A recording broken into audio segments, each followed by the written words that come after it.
48 நாட்கள் என்று சொல்லப்படுகின்ற மண்டல காலங்களில் 30 நாட்கள் மண்டல காலம் வருகின்றது. 30 நாட்களையொட்டி விசேஷ காலம் ஆரம்பித்து விடுகிறது. ஆகவே திருச்செந்தூர் திருக்கோயிலுக்கு இந்த 30 நாட்களில் பக்தர்கள் எப்பொழுது வந்து தரிசனம் செய்தாலும் குடமுழுக்கிலே கலந்து கொள்ளுகின்ற புண்ணியம் அதிலும் கிடைக்கும் என்பதை தெரிவித்துக் கொள்கிறேன். கூட்டம் அதிகமாக வருகின்ற சூழலில் கணக்கிடப்பட்டுத்தான் தேவையான அனைத்து ஏற்பாடுகளும் செய்யப்பட்டிருக்கின்றது. உதாரணத்திற்கு சொல்ல வேண்டுமென்றால் 6000 காவலர்கள் பாதுகாப்பு பணியில் ஈடுபட இருக்கின்றார்கள். 25 மருத்துவ குழுக்கள் திடீரென்று ஏற்படுகின்ற உடல் நலிவிற்கு மருத்துவம் செய்வதற்கு தயார் செய்யப்பட்டிருக்கின்றது. தீயணைப்பு வாகனங்கள் 25 இடங்களிலே நிறுத்தப்பட்டிருக்கின்றது. கடற்கரையிலே பாதுகாப்பு வேலி அமைக்கப்பட்டு கடற்கரையிலே வாட்சிங் டவர் ஏற்படுத்தப்பட்டு கடற்கரையிலே ORS போன்ற மனிதனுக்கு டயர்டாகாமல் சோர்வு ஏற்படாமல் இருப்பதற்குண்டான பானங்கள் தயார் செய்யப்பட்டிருக்கின்றது. போதிய அளவு குடிநீர் வசதி தயார் செய்யப்பட்டிருக்கின்றது. உணவு என்பதற்கு தட்டுப்பாடே இல்லாத அளவிற்கு லட்சக்கணக்கிலே உணவு தயார் செய்ய சொல்லி உத்தரவிடப்பட்டிருக்கின்றது.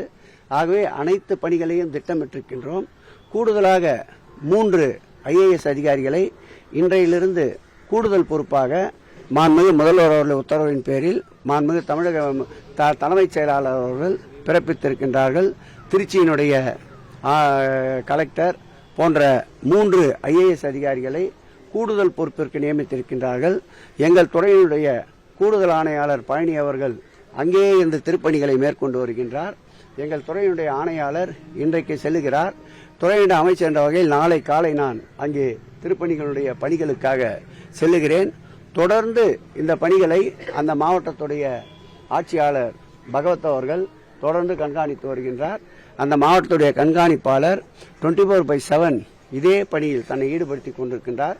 அந்த மாவட்டத்துடைய அமைச்சர் அருமையான அனிதா ராதாகிருஷ்ணன் அவர்கள் தொடர்ந்து இந்த குடமுழுக்கு பணிகளுக்கு தேவையான அனைத்து ஏற்பாடுகளுக்கும் உடனே ஒத்துழைப்பு நல்கியிருக்கின்றார்.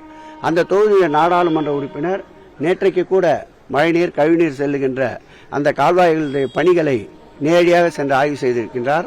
ஆகவே அரசும் கட்சியும் ஒரு சேர இணைந்து இந்த திருச்செந்தூர் உலக புகழ்பெற்ற இந்த என் அப்பன் திருச்செந்தூர் செந்தில் ஆண்டவருடைய திருப்பணிகள் சிறப்புற குடமுழுக்கு புனித நன்னாட்டு விழா சிறப்புற நடைபெறும் என்பதை மகிழ்ச்சியோடு தெரிவித்துக் கொள்கிறேன். இது இந்த ஆட்சியினுடைய ஆன்மீக புரட்சிக்கு ஒரு மைல்கல் என்றே சொல்லலாம். திருச்செந்தூர் முருகர் கோயிலில் வந்து அன்னதானம் வழங்குவதில் பிளே ஸ்டோர் மற்றும் ஆப் ஸ்டோரில் இருந்து பாலிமர் செயலியை QR கோடு மூலம் பதிவிறக்கம் செய்யுங்கள். செய்திகளை உடனுக்குடன் பெறுங்கள்.